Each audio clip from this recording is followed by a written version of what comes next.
There's been a lot of times where I needed to clamp down odd shapes in my milling vise. So in the past, I've just used 1, 2, 3 blocks. So I finally decided to make a milling pallet for my vise. It's a long overdue project. This is one project where the pallet came in handy. This will be in an upcoming video. I started out with a 6" by 8", 3/4 inch thick piece of aluminum.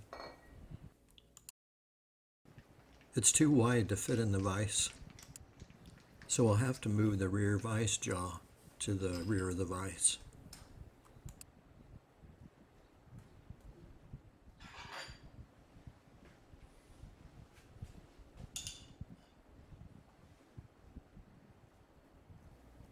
The hex head cap screws are really tight from the factory.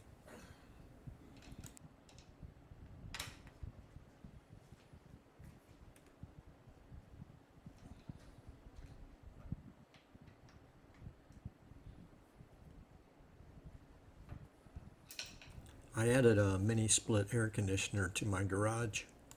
My microphone is picking up all the wind noise from the air conditioner. The air conditioner made a big difference in my garage. In the summertime, it's almost unbearable out here.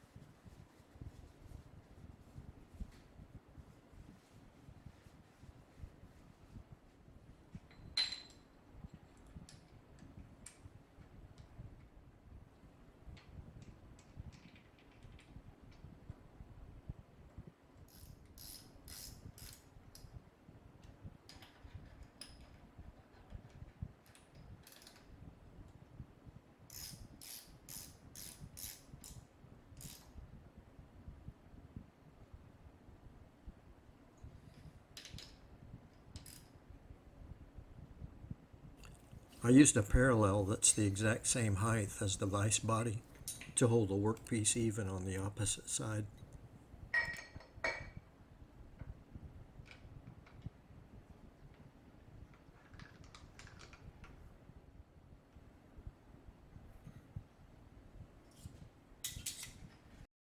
Next, I'll use the DRO to find the front and back edge of the workpiece.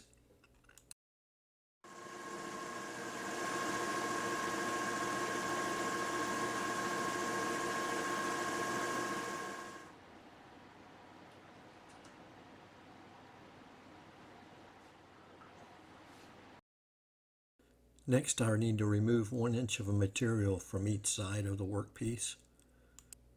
And I want to end up with about 1/4 inch depth of cut. This will enable me to mount the pallet in the vise opening with the rear jaw back in its normal position.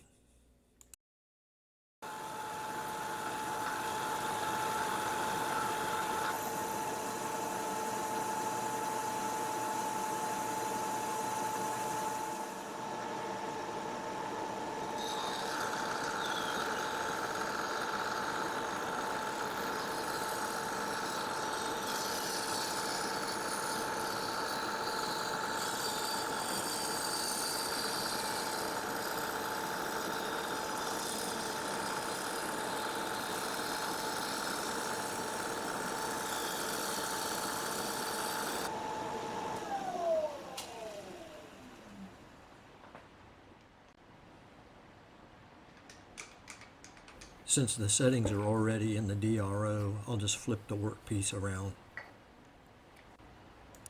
to be able to take 1 inch off the other side.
So now I'll use the DRO again to find the front and side position.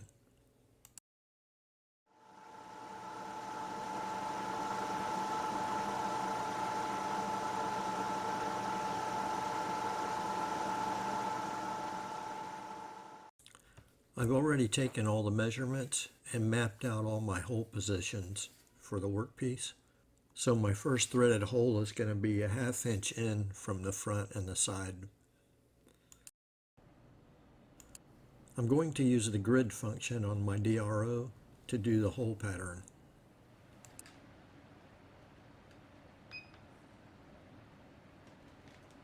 After entering the grid mode, it's asking for the starting centering position. And since I've already established my starting point, which is a 1/2 inch from the front and side, I already zeroed out the DRO. I don't need to do anything here but just press enter. Next, it's asking for the pitch for the x-axis. That's going to be the distance between the holes in inches. When I laid it all out on a piece of paper, I decided the pitch was going to be 1.40.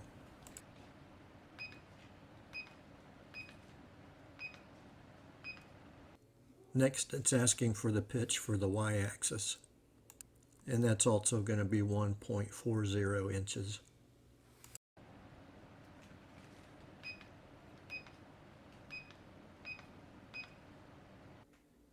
Next, it's asking for the grid angle, and I'm going to leave that at 0 since I'm going straight across, but you can set the grid up at any angle you want.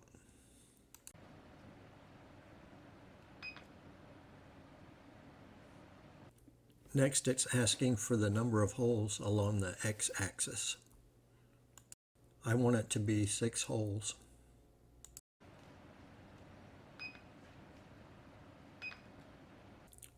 Next, it's asking how many holes along the y-axis, and I want that to be 4.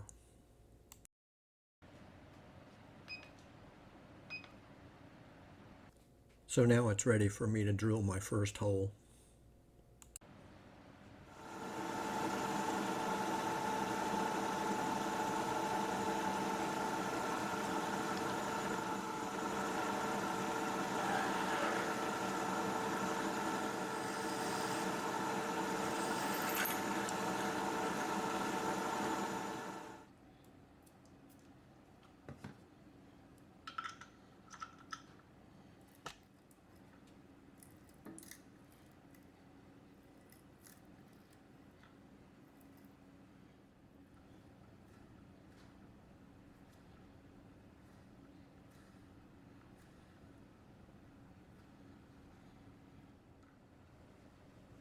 So now I use the arrow key to move to the next position.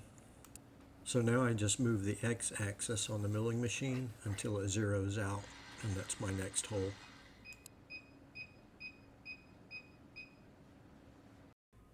You could do this whole process just by moving the x-axis over 1.40 inches each time and zeroing out without using the grid function.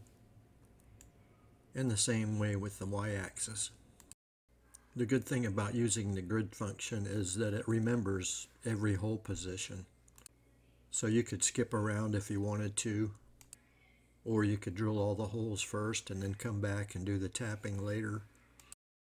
You could step forward or back as many holes as you wanted to, and all you have to do is just zero out the y and x axis on the milling machine.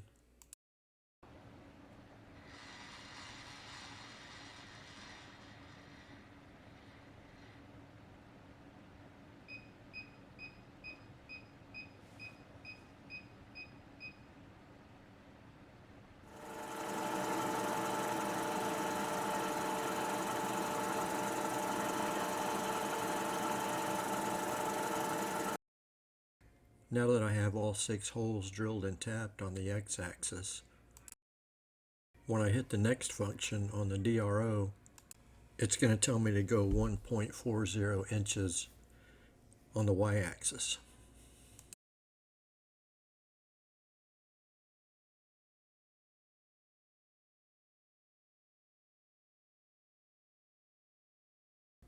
So now that it's moved over 1.40 inches, it's going to switch back to the x-axis.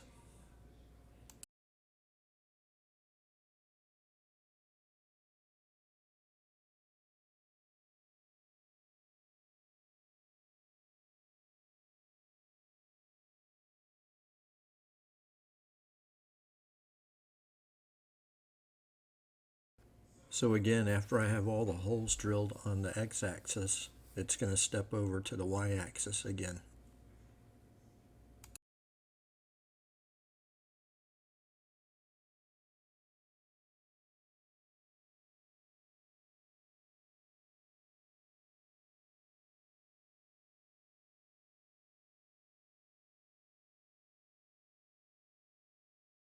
So now that that grid pattern is finished, I'm going to create a new grid pattern. My starting point on this pattern will be here, and the only difference is I'm going to do 5 holes on the x-axis, and the y-axis will stay the same. I'm going to leave it at 4. I reconfigured the vise and moved the rear jaw back to its original position. You can see I flipped the workpiece over, but before I relocated the jaw and flipped the workpiece over, before I did that, you can see I drilled the last 5 holes already. The reason I did that is because if I would have flipped it over and then tried to drill those last 5 holes, I would have been drilling into the top side of the vise jaw. I also used some sacrificial strips of aluminum on the clamping side of the jaw to make sure I didn't drill too close to the jaw face.